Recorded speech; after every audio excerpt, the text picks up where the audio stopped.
ভাবুন তো রাতে ঘুমাতে যাবার আগে কেউ যদি এসে 1 কেজি চমচম উপহার দেয় তাহলে কেমন লাগবে। So hello everyone, welcome to my another blog. সবাইকে আসসালামু আলাইকুম। কেমন আছেন সবাই? আশা করি সবাই ভালো আছেন। আমি আলহামদুলিল্লাহ ভালো আছি। রাতে বিছানা ঝেড়ে ঝুড়ে যখন ঘুমাতে যাচ্ছিলাম তখন দেখি আমার গেটে কেউ ঠক ঠক করছে। তো গেট খুলতেই দেখলাম আমার জন্য বড় একটা সারপ্রাইজ। আর সেই সারপ্রাইজটা হলো চাঁপাইনবাবগঞ্জের আদি চমচম। মূলত আমার বাসায় একজন ভাড়া থাকেন আর উনি হলো চাঁপাইনবাবগঞ্জের মানুষ। তো উনি প্রতি সপ্তাহে সপ্তাহে ওনার গ্রামের বাসাতে যাওয়া আসা করেন। তাই আমার হাজব্যান্ড বলেছিল, ভাই এবার যদি যান তাহলে আসার সময় আদি চমচম নিয়ে আসবেন।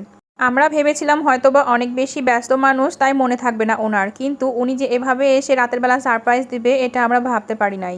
আর চাঁপাইনবাবগঞ্জের মিষ্টি মানেই একটা অন্য রকম ব্যাপার। রাতের বেলায় মিষ্টির প্যাকেটটা হাতে পাওয়া মাত্র 4-5টা কপ কপ করে খেয়ে নিয়েছিলাম। বেসিক্যালি চমচম আমার অনেক বেশি পছন্দ, দেখলেই মনের মধ্যে কেমন কেমন করে। তাছাড়া আমার 14 গোষ্ঠীতে রয়েছে ডায়াবেটিস, যার কারণে মিষ্টি জাতীয় সব ধরনের খাবার আমাকে চুম্বুকের মতো টানাটানি করে। না খাইলে ভেতরটা অস্থির অস্থির একটা ভাব চলে আসে। আমার আব্বা আম্মার ডায়াবেটিস ছিল, তো ডায়াবেটিস হলে যে কতটা ত্যাগ স্বীকার করতে হয় তাদেরকে দেখতাম, দেখে দেখে উপলব্ধি করতাম। আর সবচেয়ে বড় ব্যাপার হলো আমার প্রেগনেন্সিতে ডায়াবেটিস ধরা পড়েছিল। আর এই ভয়ঙ্কর ডায়াবেটিসের কারণে আমার সিজারিয়ান সময় আমাকে অনেক কষ্ট পোহাতে হয়েছিল, যা পরবর্তী সময় আবার হঠাৎ করেই গায়েব হয়ে যায়। যাই হোক বন্ধু সকল, মিষ্টি খাইতে খাইতে আপনাদের সাথে দু একটা দুঃখের কথা শেয়ার করে ফেললাম। আসলে মনের ভেতরকার কষ্টগুলো যখন কারো সাথে শেয়ার করা হয় তখন মনটা আমার বেশ হালকা হালকা লাগে।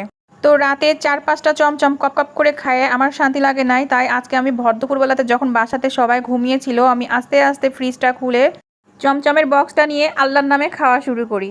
আমি খুব ভালো করে জানি এই যে রাক্ষসের মতো চমচমগুলো আমি খাচ্ছি এর মাসুল হয়তোবা আমাকে ভবিষ্যতে দিতে হবে। আসলে মাঝে মাঝে কঠিন প্রতিজ্ঞাবদ্ধ হই যে একটুকু মিষ্টি খাবো না, মিষ্টি জাতীয় কোনো খাবার মুখে তুলবো না। তারপরও কেন জানি হঠাৎ করে নিজেকে আর কন্ট্রোল করতে পারি না। আমার মাকেও দেখতাম এই একই কাজ করতো, বারবার বলতো মিষ্টি খাবো না, আবার দেখলে লোভ সামলাতে পারতো না। আমাদের রাজশাহীতে অনেক নামি দামি মিষ্টির দোকান রয়েছে যেখানকার মিষ্টি অনেক অনেক বেশি প্রশংসনীয়।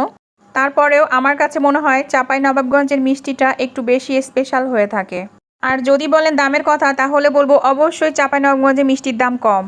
একে তো ভালো মানের মিষ্টি, তারপরে আবার দাম কম। আর আমাদের রাজশাহীতে মিষ্টি ভালো পাওয়া যাবে কিনা সেটা সন্দেহ, আর দাম তো মাশাল্লাহ।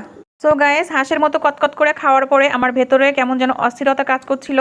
মনে মনে ভাবছিলাম আল্লাহ মনে হয় একটু বেশি খেয়ে ফেলেছি আমি। আপাতত আমার খাই দাই শেষ, আর এর সাথে সাথে আমার ভিডিওটাই শেষ করছি। সবাইকে অসংখ্য ধন্যবাদ।